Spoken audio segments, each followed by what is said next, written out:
ناظرین، دین اسلام کی طرح مختلف مذاہب میں بھی انسان کے مرنے کے بعد کی زندگی یعنی آفٹر لائف کا تصور موجود ہے۔ قدیم مصر کے لوگوں کا یہ عقیدہ تھا کہ اس زمین پر زندگی ان کے ابدی سفر کا محض ایک حصہ ہے جو موت پر ختم نہیں ہوگا، بلکہ موت کے بعد ان کی خوشیوں بھری کبھی نہ ختم ہونے والی زندگی کا آغاز ہوگا۔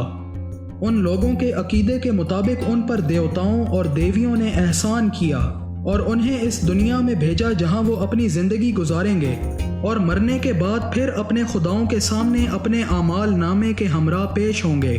اگر انہوں نے زندگی میں نیک اعمال کیے ہوں گے تو انہیں خداؤں کی جانب سے ابدی خوشیوں والی زندگی عطا کر دی جائے گی۔ ناظرین، اس ابدی خوشیوں والی زندگی کے حصول کی خاطر اس وقت کے لوگ اپنے مردہ رشتہ داروں کی میت کے ساتھ مختلف جادوئی طلسمات بھی دفنایا کرتے تھے جو ان کے عقائد کے مطابق ان کے مردہ رشتہ داروں کو حساب کتاب کی پریشانیوں سے محفوظ رہنے میں مدد دیں گے۔ ناظرین، یہ جادوئی کلمات اس وقت کے مذہبی پیشوا مخصوص لوگوں کے لیے تحریر کیا کرتے تھے اور ہر شخص کے لیے الگ ٹیکسٹ یا اسکرپٹ لکھتے تھے اور اس کام کی بھاری فیس وصول کیا کرتے تھے۔ ماہرین آثار قدیمہ نے جب ان اسکرپٹس کو دریافت کیا تو ان سب تحریروں کو جمع کر کے ایک کتاب کی شکل دے دی جسے ایجپشین بک آف ڈیڈ کا ٹائٹل دیا گیا۔ اس کتاب کو بائبل آف اینشینٹ ایجپشینز بھی کہا جاتا ہے، مگر بائبل کا اس کتاب سے موازنہ کرنا نامناسب بات ہے کیونکہ یہ کتاب دا بک آف ڈیڈ کسی صورت بھی قدیم مصری مذہب کی مرکزی روحانی کتاب کا درجہ نہیں رکھتی۔ تقریباً 2500 سال قبل مسیح میں کاتبین نے مختلف جادوئی طلسمات کو ابواب یعنی چیپٹرز میں تقسیم کیا اور ایک کتاب تشکیل دی جس نے تقریباً 1570 قبل مسیح میں نئی ریاست کے قیام کے بعد عام عوام میں بے حد پذیرائی حاصل کی۔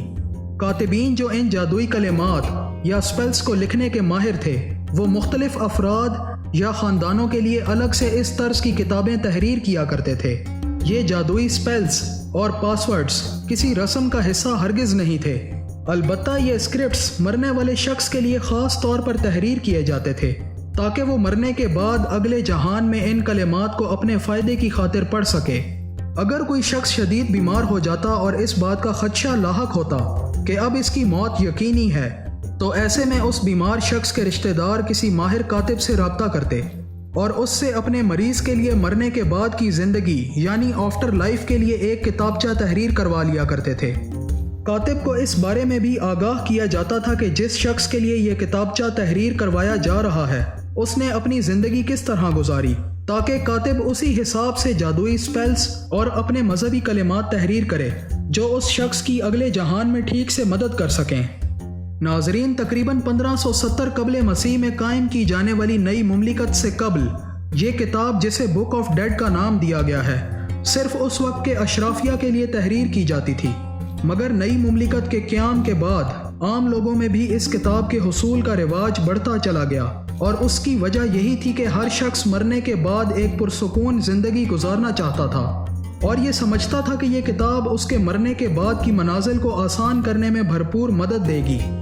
ناظرین، اس کتاب میں لوگوں کی تیزی سے بڑھتی ہوئی دلچسپی کو دیکھ کر کاتبین نے بہت بڑی تعداد میں ان کتابوں کو تحریر کرنا شروع کر دیا اور اس طرح خوب دولت بھی کمائی۔ ہر شخص اپنی مالی حالت دیکھتے ہوئے اسی حساب سے اپنے لیے کتاب تحریر کرواتا اور کتاب میں اس کی مرضی کے مطابق چیپٹرز کو شامل کیا جاتا۔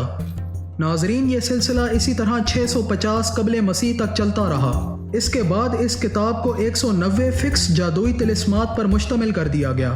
یعنی یہ کتاب پھر ہر کسی کی خاطر ایک ہی طرح سے تحریر ہونے لگی، مگر لوگ پھر بھی اس کتاب میں کچھ تبدیلیاں کروا سکتے تھے۔ مگر ایک اہم جادوئی طلسم یا سپیل جو انتہائی اہمیت کا حامل سمجھا جاتا ہے اور اس کو ہر کتاب میں تحریر کیا گیا ہے وہ طلسم نمبر 125 ہے۔